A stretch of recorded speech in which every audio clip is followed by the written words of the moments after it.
बंदिश क्या है? बहुत से लोग कहते हैं जी कि हम पे बंदिश हो गई। हम फलाने बाबा जी के पास गए, उनको चेकअप कराया, उन्हें अपने हालात बताए। समहाउ उन्होंने पता नहीं क्या कैलकुलेशन लगाई। कैलकुलेशन लगाने के बाद हमें कहा जी कि आप पे बंदिश हुई है और आपकी ये चीज़ इसलिए रुकी हुई है क्योंकि आप पर बंदिश है।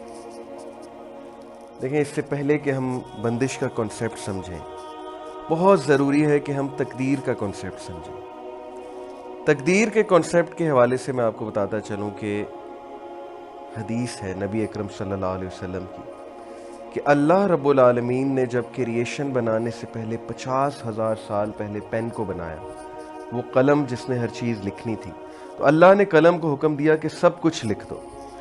तो कलम ने शुरू से लेकर आखिर तक, क़यामत तक जो इवेंट्स होने थे वो सब कुछ लिख दिया लोहे महफूज में।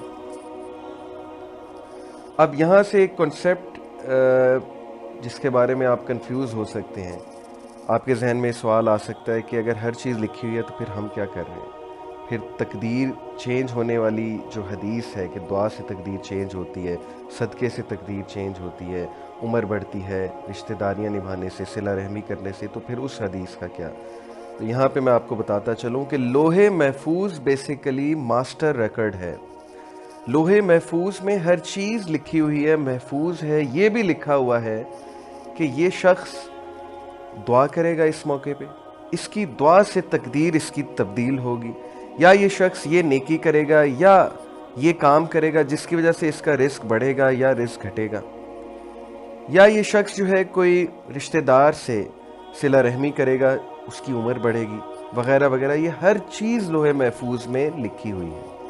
तो समझ लीजिए कि लोहे महफूज बेसिकली मास्टर रिकॉर्ड है, और उसके बाद जो कुछ होना है इंसान के अमाल की वजह से, इंसान की अपनी हरकतों की वजह से, वो एक अलग स्टोरी है, लेकिन वो सब कुछ लोहे महफूज में महफूज है, लिखा हुआ है अल्लाह सुब्हाना व तआला के नॉलेज की बेस पे।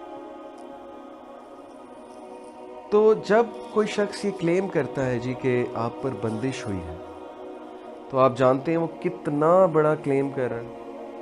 इन शॉर्ट वो ये कहना चाह रहा है कि असल में आपको ये चीज़ पहुंचनी थी, आपकी तकदीर में थी, ये रिश्ता आपका होना था, ये जॉब आपको मिलनी थी, ये काम आपका होना था, लेकिन इसमें रुकावट आ गई किसी जादूगर की वजह से, या किसी शख्स की वजह से, या किसी के इन्फ्लुएंस की वजह से।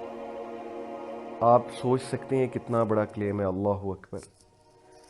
मैं आप लोगों को हदीस सुनाता हूँ। नबी अकरम सल्लल्लाहु अलैहि वसल्लम ने इब्ने अब्बास रज़ियल्लाहु अन्हु, जो कि उनके चचा के बेटे थे, उनके कज़न थे लेकिन उम्र में उनसे बहुत छोटे थे, नबी अकरम सल्लल्लाहु अलैहि वसल्लम ने एक बार सफ़र के मौके पे इब्ने अब्बास रज़ियल्लाहु अन्हु के कंधे पे हाथ रखा और कहा, या Ghulam, oh boy, I will teach you some words, मैं तुझे कुछ अल्फाज सिखाऊंगा। इत्तक़िल्लाह, अल्लाह से डर जा।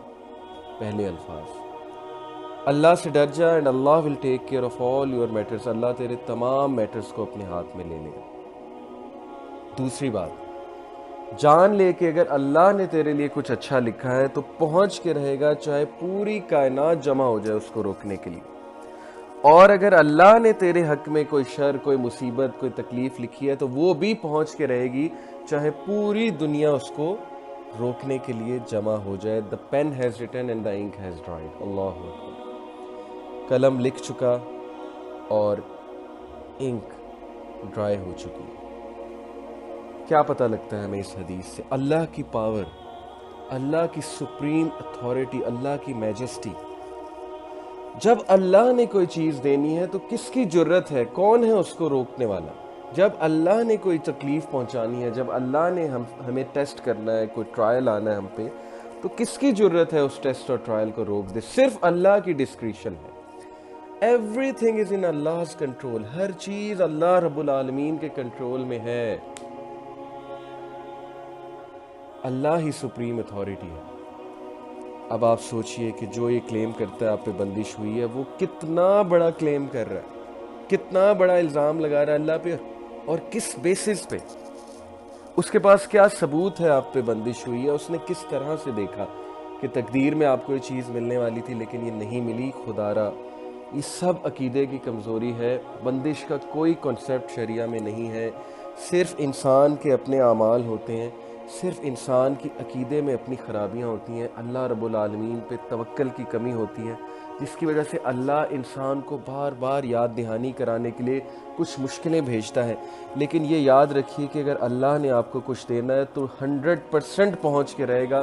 कोई जादूगर, कोई भी आपका दुश्मन, कोई आपसे हसद करने वाला उसको रोक ही नहीं सकता, सवाल ही नहीं पैदा होता। तो प्लीज़ अल्लाह पे ही तवक्ल कीजिए।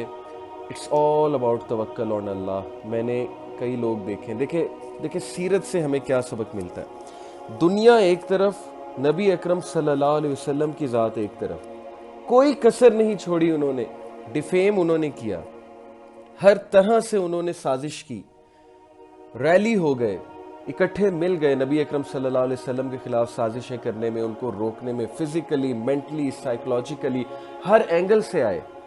लेकिन एंड में जीत किसकी हुई? क्योंकि अल्लाह ने जब जीत देनी थी तो फिर अल्लाह के मुकाबले में कौन खड़ा हो सकता है। तो प्लीज़ अल्लाह से हुस्न ज़न रखिए।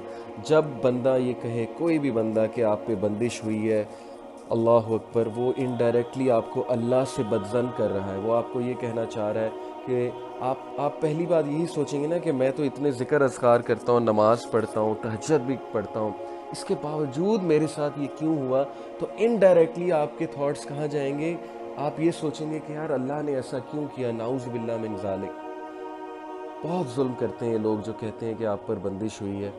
अल्लाह पे तवक्ल रखिए, अल्लाह रब्बुल आलमीन से दुआ कीजिए और ये यकीन रखिए कि अल्लाह ने कुछ लिखा है तो पहुंच के रहेगा। इसलिए कॉन्फिडेंट रहिए, कॉन्फिडेंस के साथ आगे चलते रहें, दुआ करते रहें और मत घबराएं, मत इन ज़ईफ़ुल अकायद चीज़ों में पड़ें। ये अकीदे का ज़ोफ़ है मेरे नज़दीक। इन चीज़ों से इज्तनाब कीजिए और अपने घर वालों के साथ ये मैसेज ज़रूर शेयर कीजिए, क्योंकि बहुत ज़रूरी है, बहुत ज़रूरी है।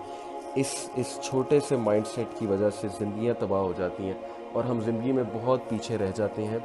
आप दुरूद इब्राहीमी का विर्द कीजिए, क्योंकि नबी अकरम सल्लल्लाहु अलैहि वसल्लम की हदीस के मुताबिक दुरूद इब्राहीमी हर मुश्किल से निजात है।